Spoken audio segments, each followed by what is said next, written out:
할렐루야. 좋은 아침입니다. 우리 오늘 말씀의 제목은 예수면 다다입니다.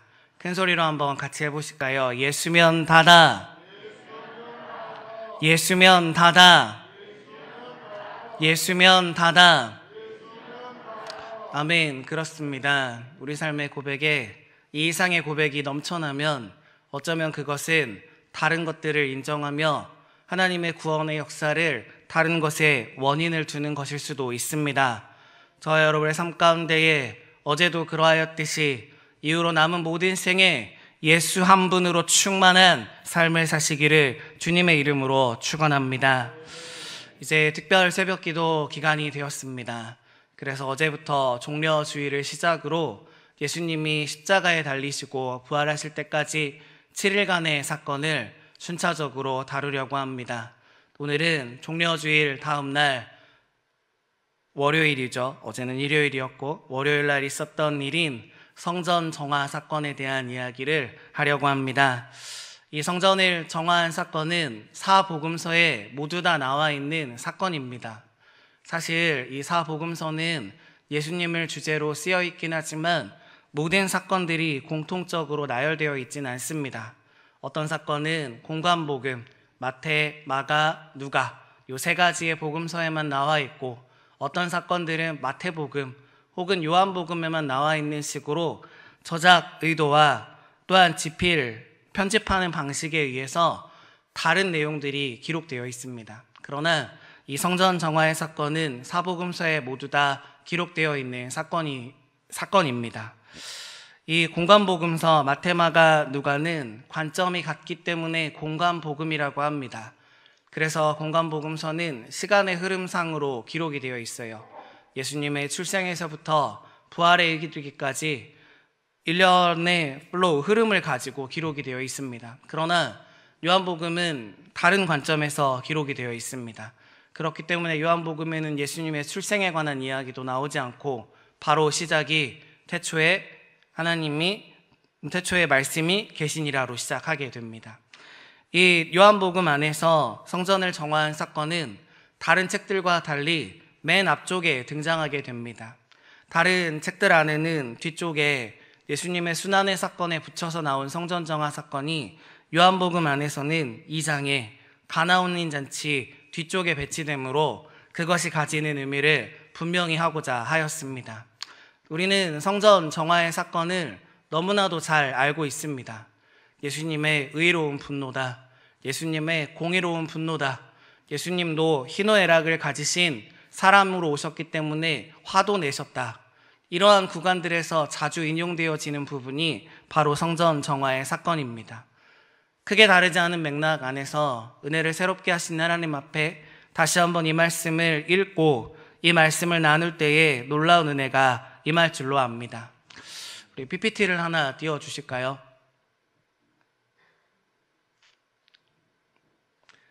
새벽부터 PPT를 띄워서 좀 놀라셨겠지만 그래도 한번 잘 보시면 성전입니다. 성전. 예루살렘 성전은 저렇게 생겼어요. 3번에 걸쳐서 성전이 바뀌게 되는데 첫 번째는 솔로몬, 두 번째는 스룹바벨, 그다음에 마지막은 이 헤롯이라고 하는 왕이 솔로몬 성전을 좀 수리해 줍니다. 수리를 해서 확장을 했을 때의 모습이 저러합니다. 이제 글자들이 보이는지 모르겠지만 이방인의 뜰이라고 하는 게 보여지십니까? 빨간색으로 있는 곳. 장사하는 자리가 저기였습니다. 이게 성전은 공간을 가지고 일련의 구조적인 모습을 나타내고 있는데 문은 여러 개지만 문을 통해서 들어갈 수 있는 사람들의 권한이 조금 나눠져 있었습니다. 성전에 있는 이 공화원 건물이라고 쓰여 있는 쪽에 동문, 작은 문이 하나 있고요. 이 문을 따라서 이방인의 뜰까지 이방인이 갈 수 있습니다. 그 다음에 이걸 지나고 나면 솔로몬 행각을 지나서 여인의 뜰이라는 곳까지 여인들이 갈 수 있습니다. 그 안에 이스라엘의 뜰과 제사장의 뜰은 남자들과 재물을 가진 자들만 들어갈 수 있었습니다. 하나님의 집은 예수님께서도 뭐라고 하셨습니까? 내 집은 만민이 기도하는 집이라. 오늘날 우리 교회가 우리가 이러한 모습을 회복하기를 주님의 이름으로 축원합니다. 이제 빼주셔도 됩니다. 감사합니다. 예수님께서 화가 나신 이유가 몇 가지가 있는데, 첫 번째는 장사를 하고 있는 장소가 말이 안 되는 장소입니다. 장사를 하는 곳은 이방인의 뜰, 방금 전에 본 그곳인데 거기에서 장사를 합니다. 거기에 장사진들이 쭉 진을 치고 있기 때문에 다른 나라 민족들은 쉽게 말하면 하나님을 믿고 싶은 열망이 있으나 민족적으로, 혈연적으로 유대인이 아닌 사람들은 성전에 들어가는 길이 차단당했습니다. 두 번째는 그들이 이방인의 뜰에서 장사를 하는 방식에서 예수님은 화를 내셨습니다. 첫 번째로 성전세가 말이 안 되는 방식이었습니다. 당시에 로마는 로마의 동전을 사용했어요. 이 로마의 동전의 한쪽 면에는 가이사, 당시 황제였던 가이사의 얼굴이 그려져 있었고, 이 동전의 밑에는 가이사는 신이다 라고 하는 문구가 적혀 있었습니다. 그래서 성전에 들어가는 자들마다 내야 되는 성전세를 제사장들이 이 로마의 화폐로 받는 것을 거절하였습니다.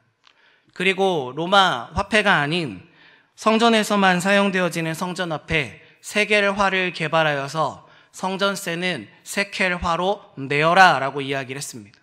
어떤 일이 생깁니까? 사람들이 사회에서 쓰고 있는 돈들이 성전에서 통용되지 않으므로 이방인의 뜰에 와서 반드시 환전상을 겪어야 되는 것입니다. 이때에 제사장들과 환전을 하는 사람들은 결탁되어 있었으며 성전 산업으로서의 환치기를 굉장히 융성하게 하였습니다. 1대1의 비율이 아니라 세케라를 훨씬 싼 값에 주고 로마의 동전들을 훨씬 비싼 값으로 받아들여 성전에 어마어마한 이익을 가진 것이 바로 이방인의 뜰에 있었던 일입니다. 두 번째는 제물을 받는 방식입니다. 멀리에서 명절마다 제물을 데리고 온다면 이 제물들이 기진맥진하거나 혹은 때로는 다칠 수도 있고 상태가 좋지 않을 수도 있습니다. 그러나 그들의 마음을 보는 것이 아니라 제물을 파는 자들 곁에서 제사장들이 이 성전에 들어오는 제물들을 판단합니다. 이것은 너무 힘이 없고 이것은 흠이 있어서 여호와께 드리지 못합니다. 당신들은 이것을 우리한테 되팔고 여기에 있는 새로운 제물들을 사셔야 됩니다. 이런 일들이 자행되고 있었으니 성전 안에 들어가는 일이 얼마나 어려운 일이겠습니까? 예수님은 이러한 모습들을 노끈으로 채찍을 만드셔서 성전에서 몰아내셨습니다. 우리 안에도 이런 터부시 되어지는, 우리 안에도 어쩌면 권위적이기 때문에 교회로 사람들을 인도하고 죽은 영혼들을 깨우는 데 있어서 성경의 지식들이 그들에게 오히려 올무가 된다면 오늘 이 시간에 성전처럼 허물기를 주님의 이름으로 축원합니다. 설교를 준비하며 한번 돌아보게 되었습니다.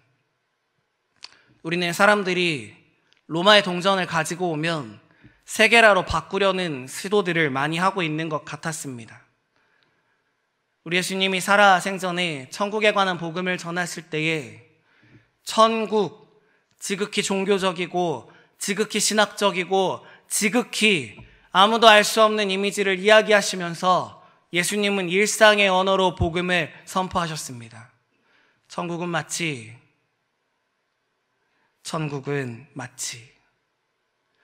그 안에는 어떠한 성전이나 거룩이나 은혜나 구속이나 대속이나 십자가와 같은 어려운 개념들이 아니라 그때 당시에 사람들이 통용하고 있는 말로 복음을 전파하셨으며 사람들의 은혜를 입고 살 길을 얻어 예수님을 따랐던 것을 우리가 기억해야 됩니다. 전도를 외치고 죽은 영혼들을 우리가 살리기를 원하면서 어쩌면 우리 가운데에는 사람들에게 세계라를 요구하고 있는지도 모릅니다. 예수를 믿으려면 정치적 이념이 같아야 된다. 예수를 믿으려면 너의 삶의 방식을 바꿔야 된다. 예수를 믿으려면 아닙니다. 예수면 다입니다. 순서가 바뀌어 있습니다. 예수를 믿으면 그 예수께서 가치관을 바꿔주십니다. 예수를 믿으면 그 예수께서 삶의 방식을 바꿔주십니다. 우리 언어가 교정되어지기를 원합니다. 마음이 열어지기를 원합니다. 정죄하는 자리에서 내려와서 약자와 긍휼한 자들을 돌아보는 우리 교회가 되기를 주님의 이름으로 축원합니다. 예수님은 이러한 마음이셨습니다. 그래서 강도의 소굴이라고 말씀하셨습니다. 성전은 거룩해야 되고 성전은 생명수가 넘쳐나야 되는데 너희들이 강도의 마음으로 상한 심령들을 오지 못하게 하고 너희들이 강도의 마음으로 죽은 자들의 영혼들을 더욱더 지옥에 가게 하는구나. 그래서 예수님은 강도의 소굴이란 이야기를 하셨습니다. 마가복음에 나오는 본문에는 이 대목을 이렇게 이야기합니다. 너희가 강도의 소굴을 만들었다. 내 집은 만민이 기도하는 집이다 라고 이야기를 해주십니다. 강도의 소굴이라는 단어는 예레미야 7장에서 기인한 단어입니다. 예레미야 7장 11절의 말씀을 한 목소리로 읽겠습니다. 시작. 내 이름으로 일컬음을 받는 이 집이 너희 눈에는 도둑의 소굴로 보이느냐?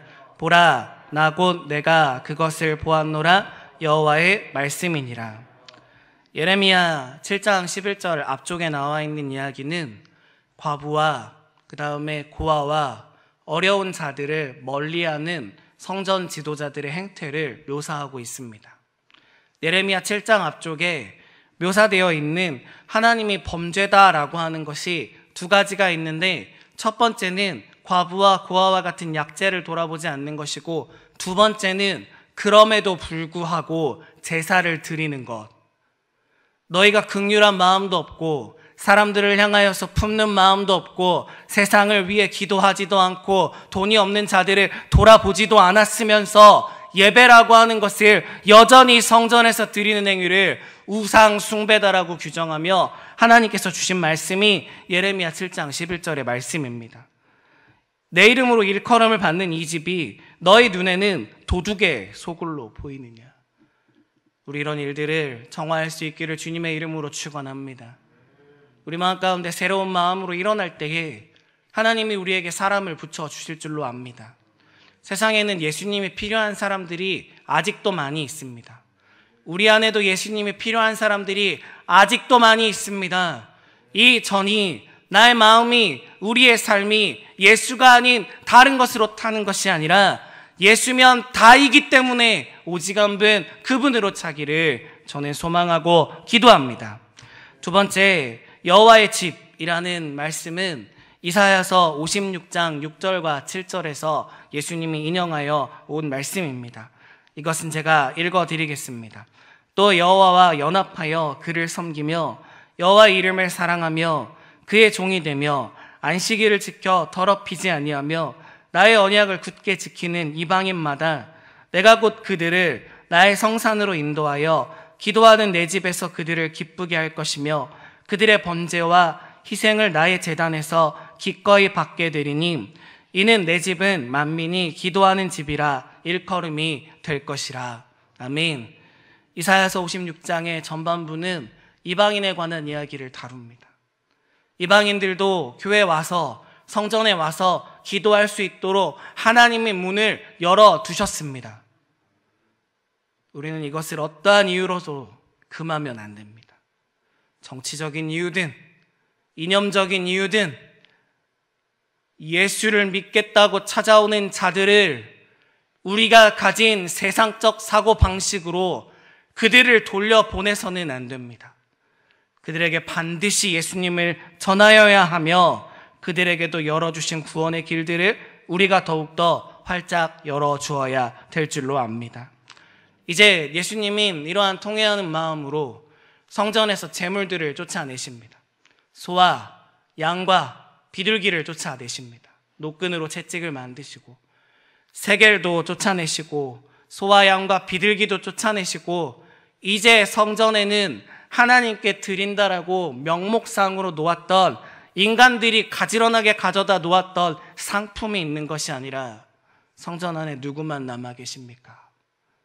노끈을 들고 애통하는 마음으로 분노하시지만 사랑하는 예수 그리스도, 완전한 제물 되신 그분만이 이방인의 뜰에 서 계십니다.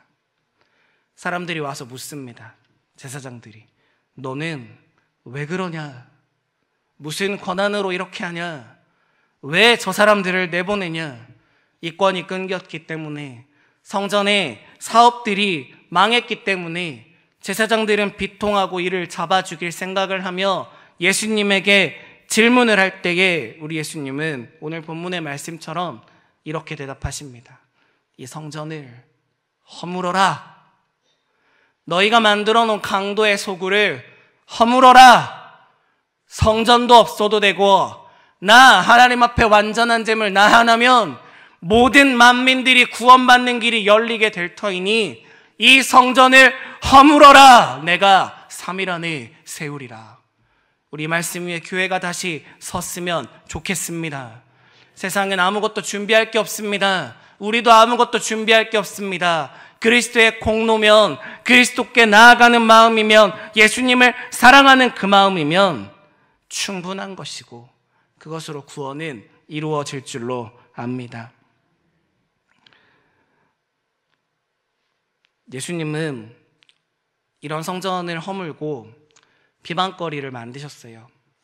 그래서 그 모습을 보았던 제자들이 떠올린 말씀이 있는데 그것이 바로 시편 69편 9절 말씀입니다. 시편 69편 9절을 다시 한번 함께 읽도록 하겠습니다. 주의 집을 위하는 열성이 나를 삼키고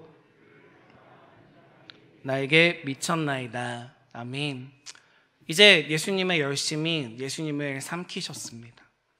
성전에 가득 차 있던 기득권들의, 성전에 가득 차 있던 악습들의 예수님의 열심이 미치고 그것들을 제하고 나니 사람들이 비방을 시작하는 겁니다.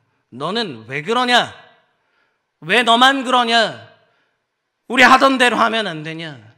제사장들의 비방이 시작되고 이때부터 이 일주일 동안 말도 안 되는 신문을 당하시고 말도 안 되는 고초를 당하시고 자신이 시작하신 일을 마무리하기 위해 십자가의 위로 올라가시는 것입니다.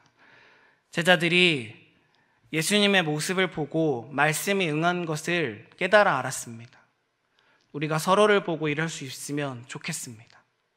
직장에서, 교회에서, 많은 삶의 터전들에서 우리를, 예수님을 사랑하는 마음, 주의 집을 위하는 열심들이 우리를 삼켜서 유별나고 극성이고 세상 사람들이 비방을 한다 할지라도 왜 너네 교회는, 왜 너는 이렇게 극성으로 예수를 믿느냐? 이런 소리가 군데군데에서 다시금 들려오기를 주님의 이름으로 축원합니다. 세상은 우리를 칭찬해 주지 않습니다. 주의 일을 할 때 비방을 받는 것이 당연한 일이며 주의 일을 할 때에 이것을 이해하지 못하는 사람들이 우리를 끌어내리려고 하는 것은 성경이 응하는 것입니다. 담대하십시오. 세상을 이기신 예수님께서 여러분을 다시 파송하여 주십니다. 이제 이후에 예수님이 돌아가셨다가 십자가에서 부활하셨을 때에 제자들의 마음에 또 다른 깨달음이 옵니다. 성전이 예수님 자체였구나. 예수님이 부활을 했을 때에 예수님이 깨끗하게 하신 성전이 완전하여 진 것이구나. 이제 말씀을 맺으려고 합니다. 우리 마음을 한번 돌아보았으면 좋겠습니다. 저는 말씀을 준비하면서도 그렇지만 믿지 않는 청소년들을 자주 만나요. 이 친구들에게 복음을 어떻게 하면 전할 수 있을까? 여러 방도로 고민을 하고 있고요. 했었고요. 교회를 한 번도 안 가본 친구들도 있어요. 이런 친구들에게 하나님의 은혜를 설명하는 것이 생각보다 어렵습니다. 한 번도 긍휼이니 은혜니 들어보지도 못한 사람들에게 복음을 전할 것을 준비하십시오. 그들에게 세계를 화를 가져가 오라고 하는 것이 아니라 우리가 그들이 말하는 언어로 복음을 증거하고 예수님과 같이 일상의 언어로 천국을 보여줄 수 있을 때에 부흥하며 회복하며 교회의 문턱이 낮아져서 어려운 누구라도 찾아오는 우리 교회, 송촌교회, 우리의 마음, 하나님이 자정하시는 우리들이 될 줄로 압니다. 첫사랑을 회복하시고 십자가만 붙드시고 하나님 주시는 지혜를 따라 복음을 전하며 그것들에 열심히 우리를 삼켜 세상이 우리를 미워한다 할지라도 3일 만에 다시 서는 그리스도의 부활의 능력으로 세상을 이기시는 저와 여러분 되시기를 주님의 이름으로 축원합니다. 우리 함께 찬송하시고 기도하시겠습니다.